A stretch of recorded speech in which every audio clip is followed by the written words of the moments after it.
This is an ABP Live Podcast.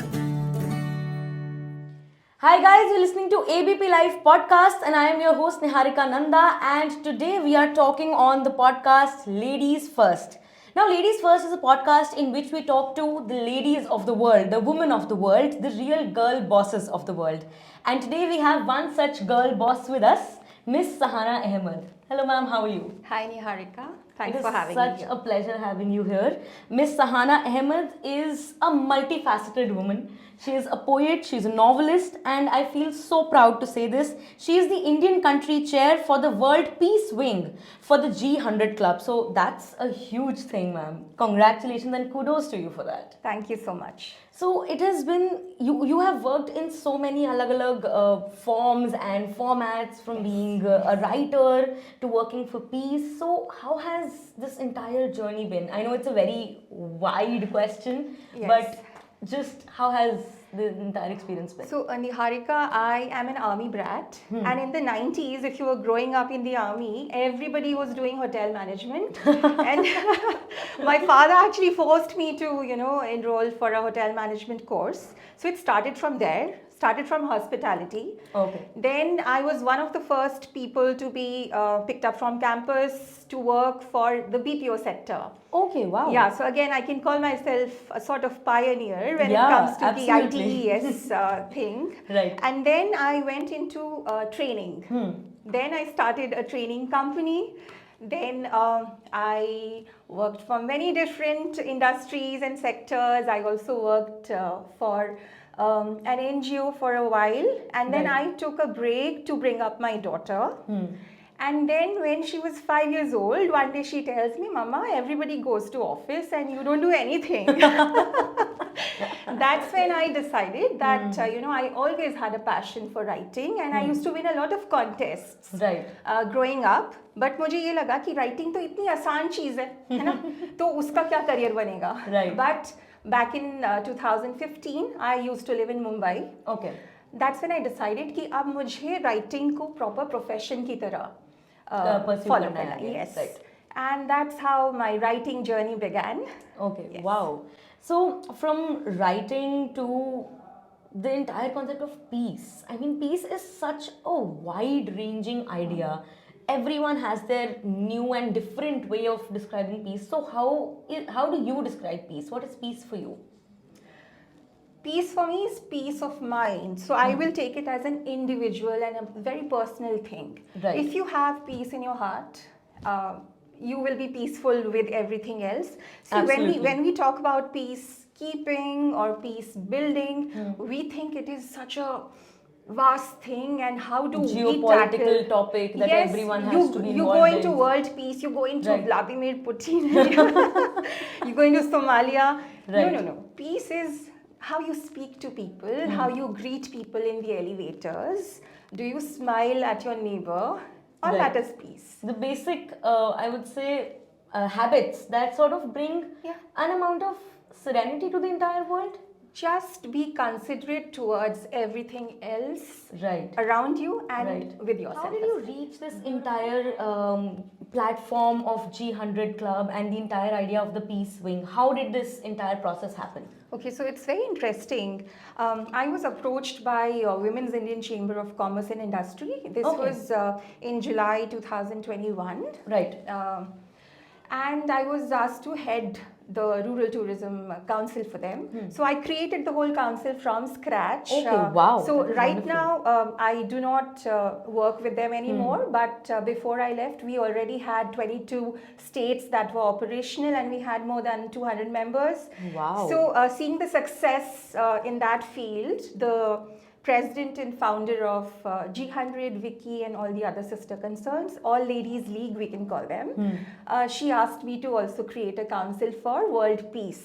Okay. And Right. I said yes immediately because I got the opportunity to, work with a Nobel laureate. Wow. Yes, so Nobel Peace Prize winner 2015 from Tunisia, Widit Bouchamawi. She's the global chair, and I Okay, work directly beautiful. with her. That is That's how I amazing. came into this. Okay, and how has the entire experience been? It's been amazing because, I started out by connecting with the biggest names in art, cinema, culture in India, and I asked them whether they want to join my council, and a lot of them did. So we have a lot of academicians, we have very well-known writers, Okay. and that's how this book came about, because I saw so many creative minds in my council, and I felt that we can do something together. Absolutely. So, Miss Ahmed has actually written and edited a really beautiful book by the name of Amity Peace Poems. And it is a compilation of some beautiful poetry that talks about peace and how individualistic it is, I would say. Yes, as an individual, as part of society, what peace means to you as an institution, or how peace, how you connect with peace ecologically, all of that. So Right. there are different layers of peace, and we have tried and covered all of those. Absolutely. So, meeting so many people and having and reading whatever they have written, how did that feel? Because I had the privilege of attending ma'am's book launch, and when you think about peace, as you said, you start thinking of such huge things, such universal concepts. But what we forget is that peace is also a very internalized idea Yes. for each and every individual. Yes. So when you read all those all that poetry, how was your concept of peace sort of widened by it? Right. So, Niharika, when I started working on this book, I told my publisher very clearly that we are not only looking at well-known poets who are very refined at their craft. We also were looking for authentic voices, people who had never written before. So Right. we have somebody here who's an army veteran. She used to be a doctor, and she's 76 years old. Wow. And this is her first ever publication.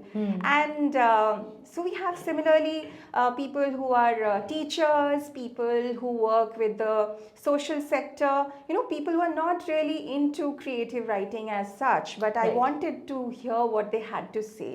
Absolutely. And I was taken aback by some of their responses to the theme of world peace, because Right. they talked about very, very personal, intimate thoughts that probably they don't share with anyone. Right, Yes, right. so- And in fact, I remember one of the poetries, it was by a very young man, and he had talked about his relationship and a very beautiful, simple incident with his wife. Yes, while he that was is traveling. Ankit Ojha. Right. Yes. And I was so intrigued. I was like, that is a moment of peace that he enjoyed and he wrote about it. How beautiful it is. Yes. The entire concept of peace, again, can be so internalized. Yes. So, ma'am, you have written another book by the name of Combat Skirts. Yes. So, you must have grown up reading a lot of books and a lot of poetry, because if you are into writing, I'm sure that that must have been the case. So, who were some of the authors, or what were some of the books that you have grown up with? Right. So, Niharika, I grew up in the army. I studied from 11 different schools. Wow. Very, very unsettled childhood. And if you've noticed, see, the title here says combat and the other one is amity. Amity, right. Contrasting. So, when I was commissioned to write the first book, it came about because I had written a short story called Zinat Aman is Not a Soldier. Okay. Yes, it was based in the 70s, and it also touched upon the idea of having women as soldiers in the army and how people reacted to it. Right. So it was loved by all the editors at Juggernaut, and they asked me to write a full book, and it rarely happens that you don't have an idea, you don't have a synopsis, you don't even have a title, and somebody is asking you to sign a contract. So even though I wanted to start out with some serious literary work, Right. I could not say no to an opportunity like that. So Absolutely. I said yes, and I started working on a love story. So who are the people who influenced me growing up? I did not have access to too many libraries because my father was in the infantry, and we were usually living in places that didn't even have electricity, or the schools Right, even didn't right. have classrooms. We were gosh. under trees, and so I've had a very adventurous childhood. So I had spent a few years in an army hostel, and there were a lot of books we were talking about Anuja Chauhan. She's Right, also an right. army brat, and she's probably the only contemporary romance writer I used to follow. And I felt that a lot of people write about army wives.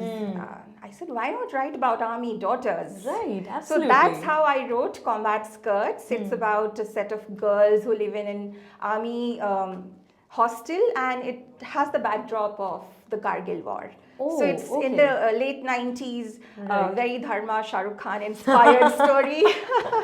So from pure chicklet, I've gone to a very serious topic like world peace. World peace. And that sort of shows the wide palette that you have as far as literature is concerned. I feel that as a writer, you should be able to write anything, There should be create versatility. anything. Yes.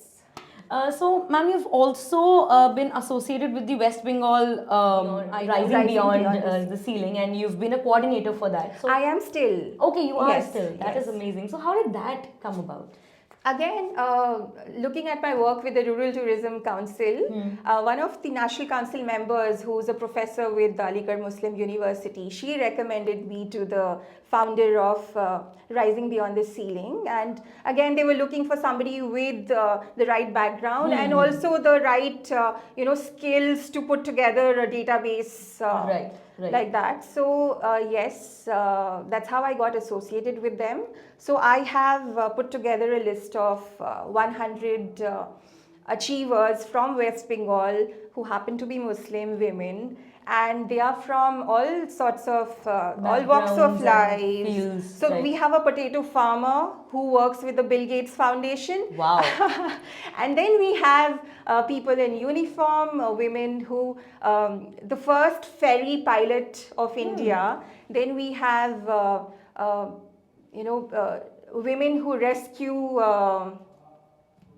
victims of trafficking, human trafficking. We have academicians, we have, because it is West Bengal, so we have MPs, politicians who are also actresses. So a very interesting mix of group people. of people, absolutely. Yes. So what after talking to you, I feel that you've met so many interesting people in this entire lifetime of yours. So how was that? I mean, I'm sure that would have gotten you so many interesting stories and so many interesting anecdotes that people must have shared with you. Yes. So anything in particular that you remember, any particular story? I always say this, an army brat will have, especially of my vintage, somebody who was born in the late 70s, early 80s, will have 1,000 stories to tell.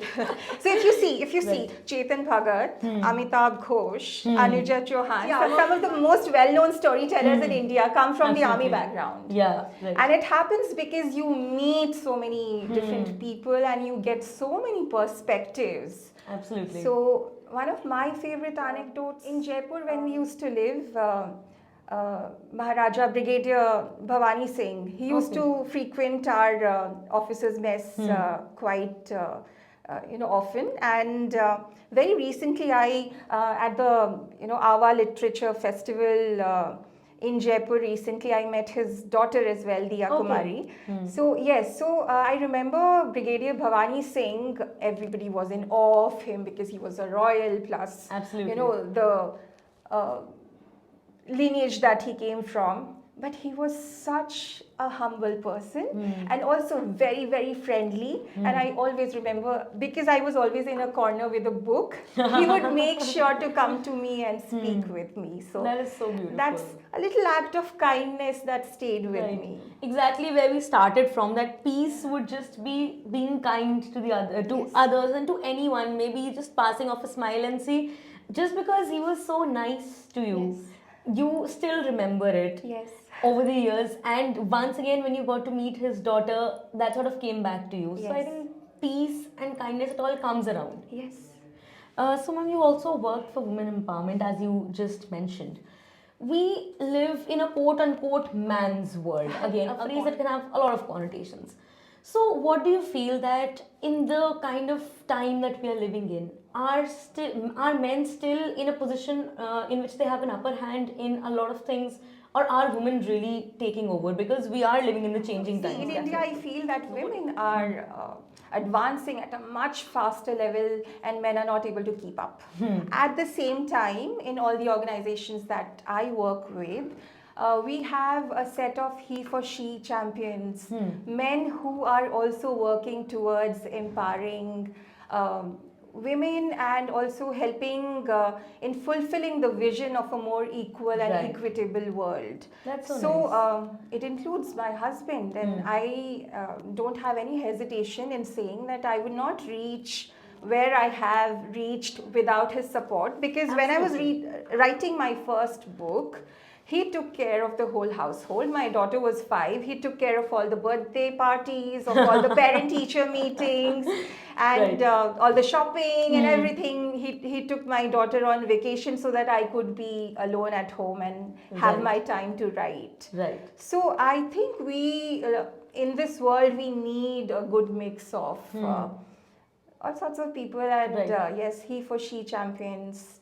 That is a Definitely. very nice concept, because after all, no matter how well women do, as you said, even men need to keep up with that And whole if thing. they're nice, then why not acknowledge that? Absolutely, absolutely. And we need men who acknowledge that. Yes. We need men who talk about it. We need men who are supporting and motivating their wives, their daughters to become the leaders of tomorrow. Yes, absolutely. So, since you have your beautiful book on poetry here, would you like to recite a couple of lines from any one of your favorites from this book? All right. So I will, take the liberty of reading my own work, because Yes, I don't want to ruin absolutely. anyone else's lines. So I have 3 poems of mine here. I would like to recite something called Dear Sister. Okay. Can I give a little background? Absolutely. This was written right after the CA NRC protests, and I remember somebody telling me on Facebook, somebody who I thought was a friend, and she was, had been friends with me for 20 plus years. She told me that I allow you to live in my country. So that hit me hard, and I wrote this. So this is called Dear Sister. Beyond the ways of my son, the germs in my veins, the brass in my claims, my parda, my mane, I am you too. The wounds of my walls, the tombs of my lanes, the thrones of my queens, my mehfils, my reigns are your home too. Thursdays of fire, Fridays of steel, yearnings of yakshas and foreskins of jinns are your shame too. Remember, when we meet next, look me in the eye. Ask me, who bore you? And I will unstitch my heart and show you new ways to etch your mother's name. How beautiful. And it's really hard hitting to think of 75 years of a country being together. Yes, and we religions are an coexisting. ancient civilization, and we are an example of syncretism and unity in diversity. And yet we are living in a world in which we get to listen to such comments from people who we have known since so and many who years. has known you. Absolutely, absolutely. It's really gut wrenching to think of it that way. And kudos to you for again coming up with something like this that sort of restores your entire trust and understanding of maybe a coexistent world that is definitely more tolerant towards everyone around, because I think tolerance is something that is reducing by the second in the kind of world that we are living. Yes, and I have realized that a lot of my writings have been responses to what we see around the world, And it's so beautiful that people like you are actually coming up with such beautiful poetry, such beautiful literature, because that is how we see that we can coexist and we can live in a more peaceful world. Yes. So, ma'am, you've written so many things. Any tips that you would like to share for young budding writers or people who have been reading and just have that wish to sort of write someday? Yes. So I get asked this a lot because I conduct a lot of writing workshops, and Perfect. Who better than you to actually give us these tips? So I feel that if you have the passion and you feel that you have the skill sets to be able to express yourself, number one, never think of yourself as an aspiring writer or a new writer. Always write like you know how to write, and call yourself a writer. Never call yourself an aspiring writer. Beautiful. That's That's number that's one. really And number beautiful. two, I think a lot of people, because of access to social media, have been sharing their work on Facebook or Right. Instagram. Right. If you want to write seriously, then do not do that, because it disqualifies you from submitting to serious journals Right, and right. publications. Number one. And number two, don't get into that instant gratification thing that कुछ डाल दिया Facebook पे 100 likes आ गए तो हमें लग रहा है हम बहुत अच्छे writer हैं. Right, exactly. Never stop learning and never stop trying to better your craft. Absolutely. And I think it also sort of by leaving it in the public domain, again, as you said, that it sort of robs it of the entire uniqueness that maybe it has. I feel that every piece of writing has an energy and a soul, and by just leaving it out without taking it through the whole traditional process of maybe, an editor is giving you feedback and trying to make the piece better. So go through that whole process, have some patience, and also have a thick skin, because there will be a lot of rejections. Absolutely. So, since you mentioned the process, let's end this beautiful conversation on once again a way to help the budding writers out there. What is this process? If someone has a written material with them, that they have written it, how does it become a published book? Okay, so the easiest would be to go on sites like Submittable or Duotrope, depending on the genre that you write, and you will get a listing of international publications, right from New Yorker to the New York Times to the best journals being produced by different universities around the world. Right. You get that exposure, then you are set for life, because they have acceptance rates of 0.5%. If you can crack that, then you know that, okay, I'm good. The other thing would be to just Google. Everything is online nowadays. Just Google editors' contact details, connect with them, send them your work. And that is how they can take it forward. Yes. Amazing. Thank you so much for joining me today. What a pleasure it has been. Same here. An honor, I would say, for such a, as I said in the beginning, a woman of the world. You've met so many people, you have so many stories, and it's amazing that you are sharing it in the form of these beautiful books and the write-ups that you're writing. So I really hope that you keep on doing that, and we keep on reading these beautiful stories on and on in the future as well. Thank you so much, Niharika. Thank you for joining me, and keep listening to Ladies First on ABP Live Podcasts.